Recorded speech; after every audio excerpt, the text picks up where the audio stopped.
Am pățit o chestie foarte tare. Eu mă mândream cu faptul că am început să lucrez de la 16 ani, dar bineînțeles că făceam un job foarte low și foarte prost plătit.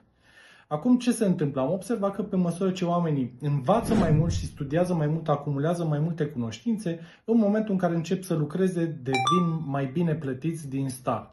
Acum, nu iau în calcul sistemul de învățământ din România, care e așa cum e și eu, sincer, cred că nu te ajută. Adică, în afară de câteva domenii foarte aplicate, probabil studiile superioare nu îți pot oferi nimic fantastic. În schimb, principiul din spate rămâne valabil și asta am făcut și eu. 2 ani de zile am acumulat foarte multe informații din tot felul de domenii pe care încă nu știam cum să le pun în formă, să le pun în practică. Dar în momentul în care am găsit calea asta, să știi că toate cunoștințele astea m-au ajutat și atunci tariful pe care puteam să-l percep și încasările pe care le avem pe bază orară au fost mult mai mari decât atunci când m-am grăbit să încep fără să am cunoștințe.